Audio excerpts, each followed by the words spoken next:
नमस्कार दोस्तों, मित्रों, बहुजन समाज के नायकों, नायिकाओं और समाज सुधारकों से मेरी करबद्ध प्रार्थना है कि मैं आज आपके सामने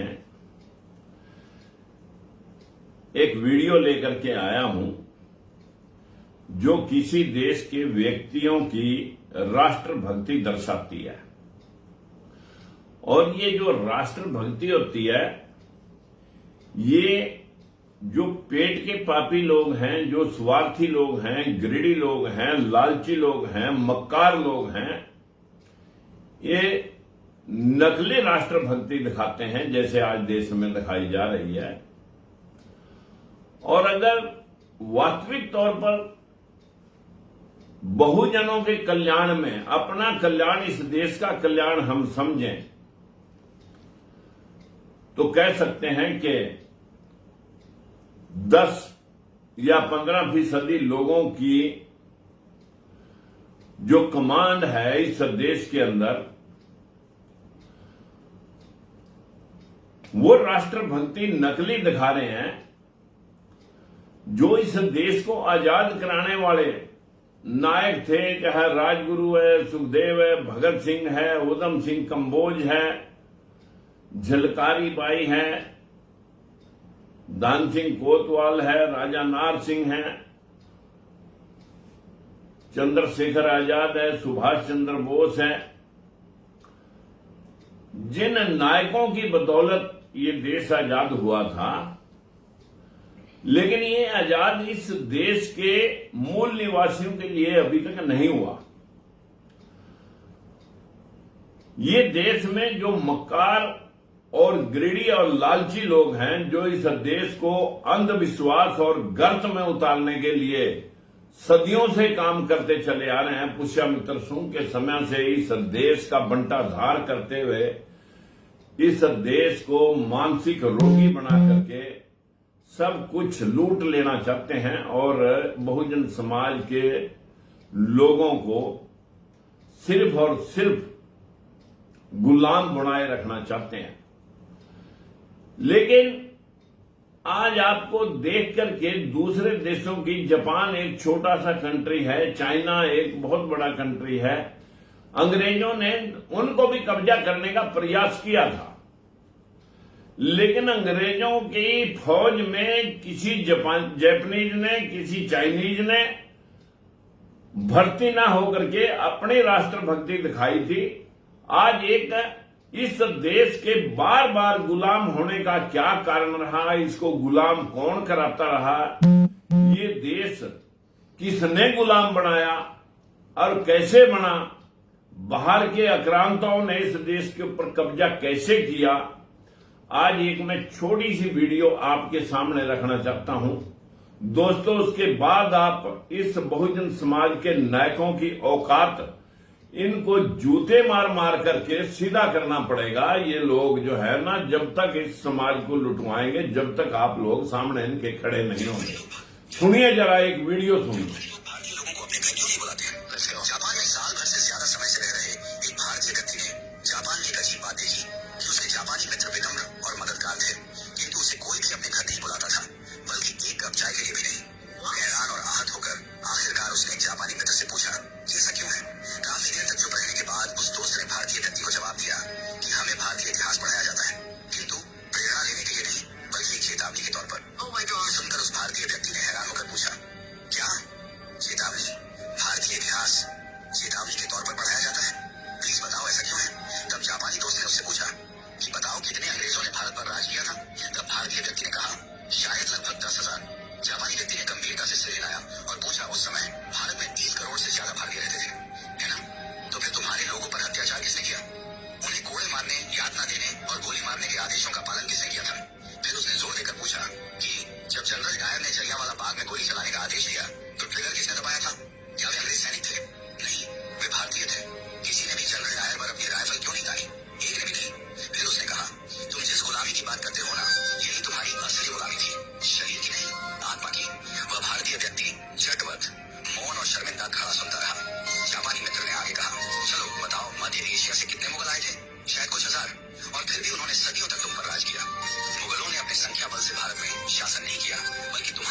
लोगों ने सिर झुकाकर मुगलों को सलाम किया, अपने लोगों से द्रोह किया और मुगलों की वफादारी की, या तो जिंदा रहने के लिए या फिर चांदी के सिक्कों के लिए। तुम्हारे अपने ही लोगों ने अपना धर्म परिवर्तन कर लिया, अपनी बहन बेटी मुगलों से ब्याह दी, तुम्हारे ही लोगों ने तुम्हारे नायकों को अंग्रेजों को सौंप दिया। बताओ चंद्रशेखर आजाद के साथ विश्वासघात किसने किया था? वे अल्फ्रेड पार्क में छुपे हैं। ये खबर अंग्रेजों को किसने दी थी? भगत सिंह को उस समय के बड़े राजनेता जो अंग्रेजों से अपनी बातें मनवा सकते थे, उनकी अनुमति के बिना फांसी पर चढ़ाना आसान था क्या? जो कि खुद को देशभक्त कहते थे। तुम भारतीयों को विदेशी दुश्मनों की जरूरत नहीं है, तुम्हारे ही लोग सत्ता, पद और निजी लाभ के लिए बार बार तुम्हें धोखा देते हैं। इसीलिए हम भारतीयों से दूरी बनाकर रखते हैं। जब अंग्रेज हांगकांग और सिंगापुर आए थे तो एक भी स्थानीय व्यक्ति उनकी सेना में शामिल नहीं हुआ, लेकिन भारत में तुम सिर्फ दुश्मनों की सेना में ही शामिल नहीं हुए, बल्कि तुमने उनकी सेवा की, उनकी पूजा की, उन्हें खुश करने के लिए अपने ही लोगों को मार डाला। यही नहीं, तुम भारतीय तो आज भी नहीं बदले हो। तुमने इतिहास से कोई सबक नहीं लिया है। आज भी थोड़ी सी मुफ्त की बिजली, एक बोतल शराब, एक कंबल दे दो और तुम्हारा वोट, तुम्हारा जमीर, तुम्हारी आवाज सब बिना सोचे समझे तुम बेच देते हो। तुम्हारी वफादारी तुम्हारे देश के साथ नहीं बल्कि तुम्हारे पेट के साथ है। तुम नारे लगाते हो, तुम विरोध प्रदर्शन करते हो, लेकिन जब देश को तुम्हारे बलिदान की जरूरत पड़ती है तब तुम कहाँ होते हो? तुम्हारी पहली वफादारी अभी भी अपने घर, परिवार, पत्नी, बच्चों और धन संपत्ति के प्रति है। बाकी देश और धर्म जाए भाड़ में। इतना कहकर वह जापानी वहां से चला गया और वह भारतीय शर्म के मारे सिर नीचे के वहीं पत्थर की तरह खड़ा रह गया। ये थी एक जैपनीज की अपने राष्ट्र के प्रति रिस्पॉन्सिबिलिटी, जिम्मेवारी। एक भारतीय ने जब उससे पूछा कि हमें आप चाय पर, खाने पर कभी नहीं बुलाते, तो उसने उसको औकात दिखा दी कि जब जनरल डायर ने हमला किया तब भी तुम्हारे लोगों ने गोलियां चलाई, जब मुगलों ने आपके ऊपर आक्रमण किया तब भी लोगों ने अपनी बहन बेटियां उन लोगों के साथ शादी करके उनको अपने बहनोई बना लिया, जब इस देश के ऊपर मोहम्मद गौरी गजनबी आए तब भी यहां के लोगों ने ही उनको सपोर्ट किया, चाहे वो जयचंद रहा, चाहे कोई और। इस देश का बंटाधार, यहां के जो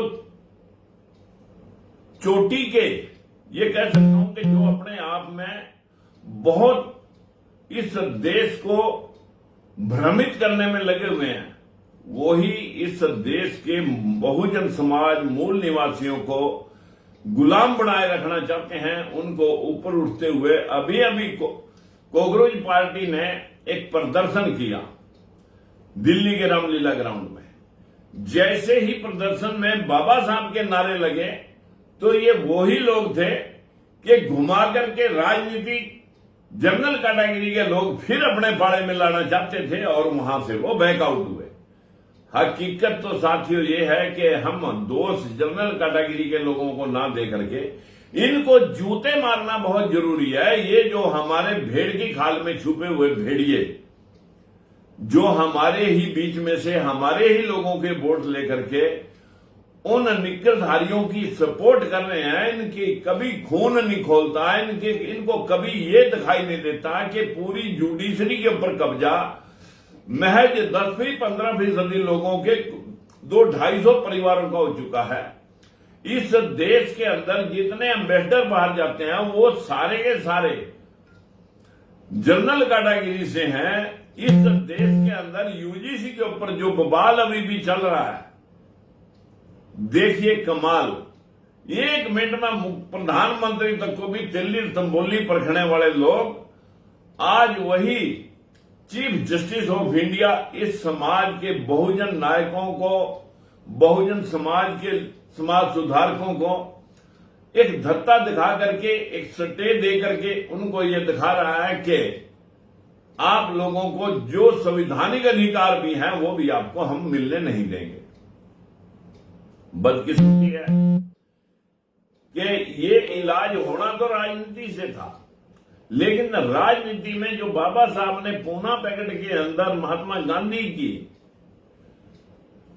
जो अमन अनशन था उसे खुलवाने के लिए जो हमारे लोगों को ड्यूल वोट का अधिकार मिलना था, उसे छोड़ करके जो सेपरेट इलेक्टोरल जो विधानसभाएं लोकसभा के क्षेत्र थे, लेकिन वो चीज भी नहीं बन पाई थी कि हमारे लोगों को चुनेंगे और जनरल लोगों के लिए हम सब साथ वोट करेंगे। लेकिन रोते हुए बाबा साहब ने पूना पैक्ट के ऊपर हस्ताक्षर किए थे। दिखावटी तौर पर राष्ट्रपिता महात्मा गांधी बहुजनों के नायक बन करके दिखाते हैं और दूसरी साइड में इनका छील उतरवाने के लिए कोई कोर कसर छोड़ते नहीं है। मित्रों, अगर आप में थोड़ी सी भी शर्म पल्ले है तो आप ये बताइए 85% लोगों का राज क्यों नहीं आ रहा? क्योंकि आप लोगों के चंद सिक्कों के लिए आप लोग जनरल कैटेगरी की उन सभी पार्टियों का गुणगान कर रहे हैं। ये मैं आपको दिखाना चाहता हूं, ये मेरे हाथ में ये आंकड़े हैं, चाहे वो IAS IPS ऑफिसर हैं। इसमें IAS IPS ऑफिसरों में ये आंकड़ा मैंने एक दिन पहले भी दिया था कि सिर्फ और सिर्फ 5 से 7% 6877 पोस्टों में सिर्फ यहां पर जो दर्शाया गया है आंकड़ा, ये सिर्फ IAS में 1360 पोस्टें जो खाली पड़ी हैं वैकेंसीज, और इसमें सिर्फ भरी कितनी गई हैं? बदकिस्मती से देखिए, आज हमारे इस सारे एपिसोड में सिर्फ 7% का आंकड़ा है IAS IFS में। ये मेरे पास जो आंकड़े हैं ये भरी हुई सीटों के हैं। मैं आपसे निवेदन करना चाहता हूं कि ये बेशर्म लोग कभी भी ये इस समाज के उत्थान के लिए आपके आज भी अगर ये लोग खड़े हो जाएं, लगभग जो 131-132 सीटें SC समाज की हैं और लगभग सैकड़ों सीटें बहुजन समाज में से बैकवर्ड समाज की हैं, और ये जो सारे 200-250 लोग हैं, अगर ये 543 में से 200-250 लोग आज अलग खड़े हो जाएंगे, हिस्सा बराबर बंटेगा जो संविधान में लिखा हुआ है। जो संविधान में 52% लोगों का हिस्सा 52 है, 15% लोगों का हिस्सा 15 है, और 20% जनरल कास्ट शेड्यूल कास्ट का हिस्सा 20-20.5% है। जो आज हम ये बात देख रहे हैं कि आखिर हमारा दुश्मन कौन है, इस बहुजन समाज का दुश्मन कौन है? हमारे बीच में से MP और MLA बन करके जो ये भेड़ की खाल में छुपे भेड़िए हैं, ये इस समाज को लुटवा रहे हैं। बाबा साहब ने कहा था गुलामी, ये गुलामी जो है ना, इनकी नसों में, इनके खून में समाहित हो गई है। ये गुलामी जो बाबा साहब ने गुलामगिरी लिखी थी, किसान का कोड़ा, ये पुस्तकें लिखी थी, ये जो मनुवादियों ने इस देश के ऊपर कब्जा किया, ये कब्जा उनके करने का कसूर हम नहीं निकालते। उनका कोई दोष इसलिए नहीं बनता कि जब चुनावी प्रक्रिया से MP और MLA बनने हैं तो कम से कम इन लोगों को, हमारे लोगों की वोट लेकर के, ये तो इनकी जमीर अब तक जाग जानी चाहिए थी कि ये लोग इन लोगों के हक और अधिकार की रक्षा करते। साथियों, जब जब भी ये आपकी गली में आए, इनसे ये हिसाब पूछें कि हमारे MP MLA होते हुए आप लोगों की बदौलत IAS IFS ऑफिसर पूरे देश के 6870 और 5550 पोस्टों में 7% ही क्यों रह गए। इनसे ये पूछना कि सारी यूनिवर्सिटियां, जो 45 यूनिवर्सिटियां हैं, वाइस चांसलर, कॉलेजों के प्रिंसिपल, हमारे लोग सिर्फ और सिर्फ 8-10%, किसी स्टेट में 10% है तो किसी में 8% है। सारी 45 में से सिर्फ 7 यूनिवर्सिटियों के VC जो है ना, SC और BC के लोग हैं। आज अगर हम कुछ ज्यादा कहें तो साथियों, इन लोगों की जमीर जगाओ जिन लोगों ने चांदी के चंद सिक्कों के लिए और अपनी कुर्सी के लिए तलवे चाट चाट करके समाज को बेच दिया है। और इन लोगों की जमीर को जगाओ। जब भी आपकी गली कूचे में आए और आपकी हक की बात अगर ये नहीं करें, इनको मारो जूते और इनसे पूछो कि हमारे हक और अधिकार इस बहुजन समाज के 85% लोगों के कहां हैं जब वोटिंग से राज आ रहा है। तो मैं आज आप सब भाइयों से इतनी ही बात, इनकी जमीर को जगाओ साथियों, इनके खून में गुलामी है। इस देश में ये जो लड़के ने, जैपनीज लड़के ने ये बात कही कि चाहे वो जनरल डायर था, चाहे वो मोहम्मद गौरी गजनवी थे, चाहे इस देश के ऊपर बाहर के आक्रांताओं ने, मुगलों ने, इन्होंने, सभी ने, अंग्रेजों ने शासन किया है। आखिर वो शासन करने वाले लोग कोई संख्या बल के आधार पर यहां राज नहीं करेंगे। वो हमारे देश की जो मानसिक गुलामी है उसके आधार पर तड़वे चाटू लोगों के बलबूते मुगलों ने, अंग्रेजों ने राज किया और आज निकरधारी भी इसी वजह से राज कर रहे हैं।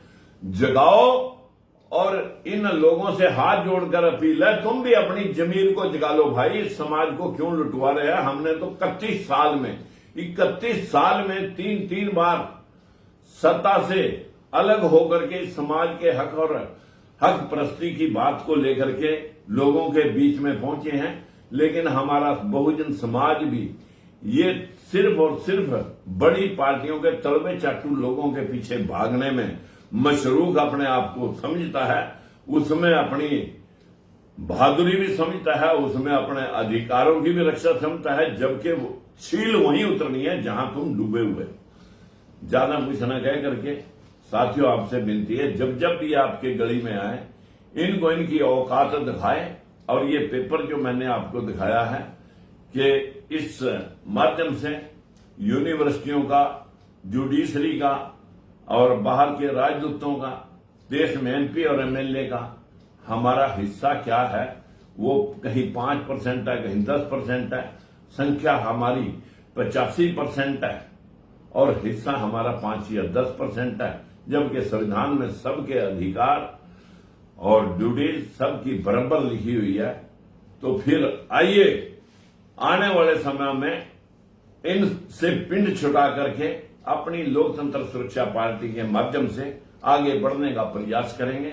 आपसे मेरी हाथ जोड़कर करबद्ध प्रार्थना है, मत देखें कि जिस पार्टी के साथ तुम खड़े हो जाओगे वो पार्टी बड़ी हो जाएगी, और जिस दिन इनसे पिंड छुटा करके हमारे साथ जुड़ जाओगे तो मैं दावे से कह सकता हूं कि मैं 2029 में आपको इंसाफ दिला के दिखाऊंगा। नमस्कार।